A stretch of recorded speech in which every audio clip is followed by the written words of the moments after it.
Joined now by Mayor Craig Greenberg and Police Chief Paul Humphrey. Thanks, guys, for being here. You heard the statement from the Taylor family there. They're accusing you of dragging the feet. Why did the consent decree take so long? Well, I think the first reason why it took so long is because we in the city waited 1 year to get a first draft of the amendment. Attorney General Merrick Garland came and visited us in March of 2003, and we did not get a March 2023. March of 2023 is Correct. when he made the announcement, and I made the announcement that we were going to enter into a consent decree based on the findings of the Department of Justice under his leadership.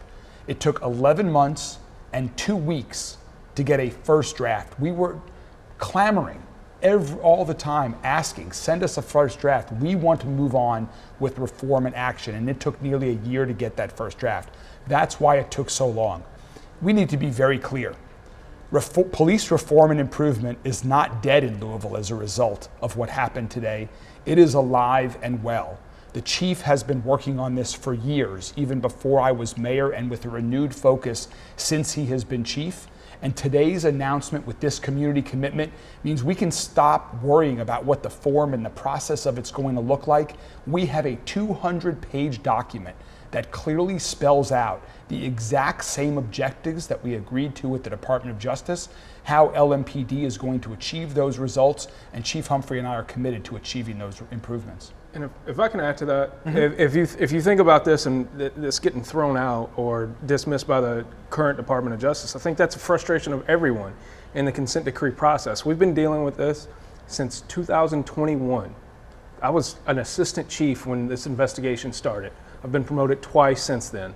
We're talking about 4 years just to get something in court. This is part of the frustration with the federal oversight reform process. I think there's a valuable role for the Department of Justice to play in police reform and police growth in America. But to take 4 years just to get an investigation and a document entered into court is unacceptable. And I think we can move a lot faster and be a lot more responsive to the community than what you've seen throughout this process. We did not drag our feet. We have pushed and pushed and pushed and asked along the way from the Department of Justice, how can we do this better?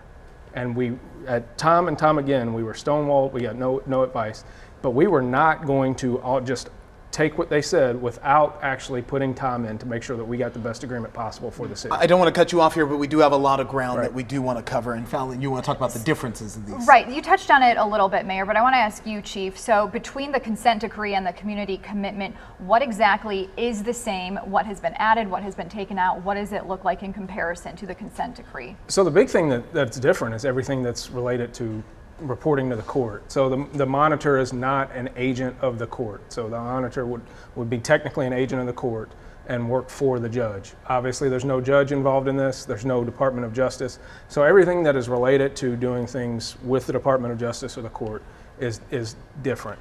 When it comes to the actual key objectives, that's what we were going to measure success based on, is our achievement of the key objectives. Those will remain the same. So we have, as Chief was saying, the independent monitor. There's still an independent monitor that will follow robust community input. There's a community safety commission that I created a few weeks ago in response to our comprehensive community plan, and that's called Safe Louisville. That will have community representatives on it that will receive the feedback from the independent monitor for years to come. So it is very similar, and as Chief said, the key objectives are exactly the same.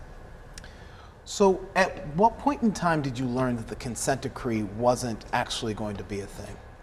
That it was being dismissed? Well, we've all seen the same signs that everyone else in the public has seen, both with the questions from the federal judge, from the new administration and the DOJ's requests for delays. So I've been very clear. We've been preparing for this for months.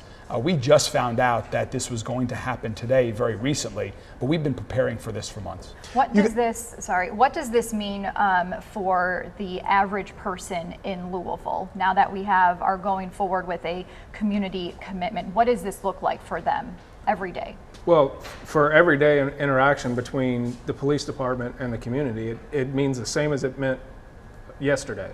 We are going to continue to work to improve and keep this city safe. These are words on paper that give us a guideline for where we're going as far as strategically, but policing is policing, and we have a job to do, And that's what we're going to continue to do.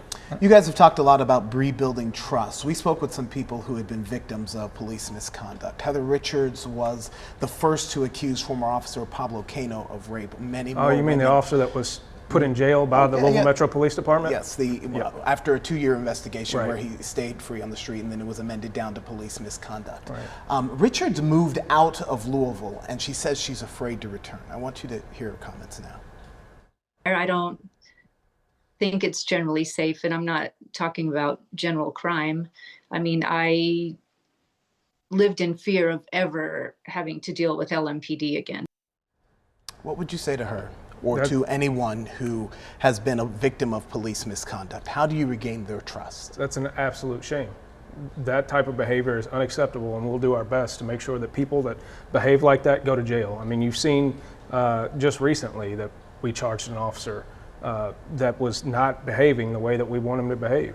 We have an entire division that is dedicated to investigating both criminal misconduct and another that investigates administrative misconduct. We are dedicated to making sure that people know that we are holding officers accountable in those ways. But that is also not the vast majority of the interactions that people have with the Louisville Metro Police Department, and those people do not define us. I will never be defined by the worst of my profession. Those are the worst people in our profession, the ones that we ultimately have to put in jail, and I have no qualms about putting those people behind bars. And one other thing to add to that is the work that LMPD is doing, along with many others across the city. Our city is safer today than it has been in years. Shootings and homicides are down 30% over last year. That is a result of a lot of factors, including the great work of Chief Humphrey and his team. So the city is going to have an independent monitor. So my question is now, will you have an independent monitor plus Inspector General Will Harness? Yeah. I know that there have been some issues between you guys in the past, so will the city still have both? Yes, they serve very distinct but important functions. There are no issues. I've been very clear. The Office of Inspector General is an important office. Their job is to investigate specific civilian complaints against LMPD. The independent monitor's role will be to help oversee the systemic reform that we're collectively working on to improve LMPD. Again, both very distinct but important. We're running tight on time, but are you really saying here that there has never been any issues between the Inspector General's office and LMPD? Is that what you're telling the public here, Mayor? No, of course there have been disagreements about findings and who is doing their job in what way, shape, or fashion. We've expressed some concerns over a recent investigation that they did. But I firmly support the role that an Office of Inspector General plays in our community, and I strongly support having a Civilian Review and Accountability Board that oversees that office. Will Ed Harness continue to be the Inspector General in the years to come with his contract coming up later this year? I'll be evaluating that decision in the coming months, but I don't discuss personnel matters until those are no final. Commitment here to keeping Mr. Harness in that role? No commitment either way. But keeping an Inspector General will be there in Metro government? Absolutely. Okay. So then one final question.